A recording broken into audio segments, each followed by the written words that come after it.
Jadi nggak mungkin orang dari kubur balik ke dunia. Seperti nggak mungkin kita di dunia balik ke rahim ibu kita, nggak mungkin.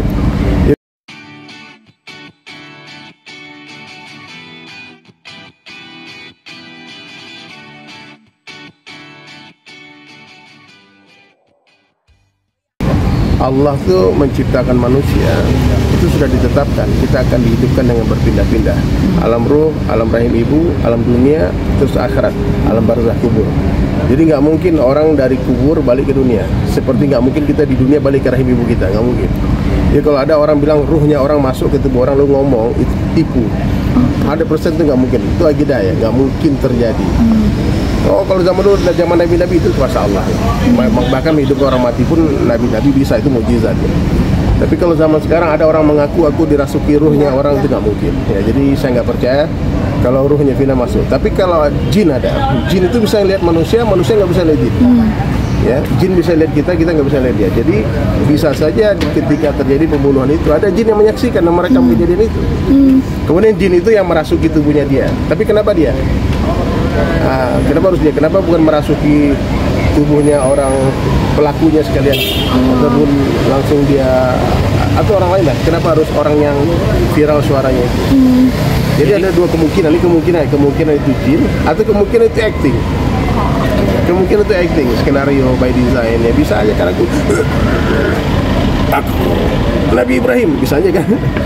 Tapi bohong bisa aja acting. Tapi sampai sedetail itu Ustadz, artinya atau yang ketiga kemungkinan dia sendiri ada di sana menyaksikan kejadian itu. Tapi kalau pengaruh jin korin itu nggak mungkin sampai sedetail itu. Itu mungkin pengaruh jin juga mungkin. Cuman kita hanya menduga-duga saja. Cuman kalau yang saya bantah sekarang ini ya, adanya ruhnya orang yang masuk ke tubuh orang dan bicara untuk menyelesaikan masalah-masalah itu. Dan mungkin bisa aja orang ngaku nanti, kemarin aku habis ngobrol sama Rasulullah loh. Di mana? Dia ngerasuk tubuh tetanggaku. Bisa aja kan? Kan berarti ruhnya Nabi Adam juga bisa merasuk ke tubuh kalian semua. Nggak bisa kan? Jadi orang yang sudah mati dia akan mempertanggungjawabkan perbuatannya di hadapan Allah. Dan kita berharap lah kasus ini dengan viralnya film ini banyak edukasi ya.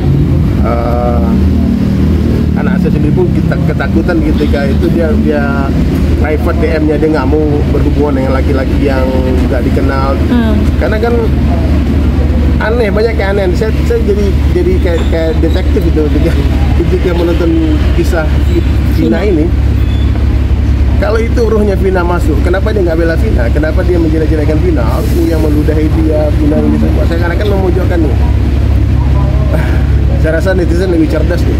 Tapi ada juga ini soal orang meninggal meminta juga untuk rambut palsunya dilepas, kawat gigi dilepas. Ini gimana Ustaz? Sampai sedetail itu meminta? Dia kan tahu, dia kan temenan kan tahu, dia punya BL begini. Apakah ini memang harus dilepas? Cuman aku pribadi, ya, setelah aku bertanya sama banyak ulama, guru-guru kita, memang tidak ada ceritanya itu ruh yang merasuk tubuh orang benar. Jadi kita sebagai orang Islam tolong hati-hati ya, ini akidah. Karena dan kalaupun jin, kerjanya jin itu adu domba orang. Jin itu cuma fitnah, ngadu domba. Tidak bisa dijadikan sebagai bukti ataupun dasar hukum untuk menangkap orang gara-gara apa? Jin yang ngomong, nggak bisa. Ya jadi saya rasa ya, kalau pihak kepolisian tentu mereka lebih profesional ya, lebih ahli, disekolahkan untuk mengetahui siapa penjahat, siapa orang baik kan, ada sekolahnya kan. Mudah-mudahan Allah berikan kekuatan untuk aparat hukum ya mengungkap kejadian sebetulnya. Kita kan nonton aja nih. Ya, dan saya doakan semoga almarhumah Vina diampunkan Allah dosanya, keluarga yang ditinggalkan pun diberi kesabaran. Tapi Ustaz, pandangan Islam sendiri untuk orang meninggal tapi masih ada sangkutan behel itu sendiri, itu rambut palsu, apakah memang perlu dilepas atau seperti apa sih Ustaz? Ya, kalau perlu kan barang-barang yang menempel di tubuh itu dilepas ya.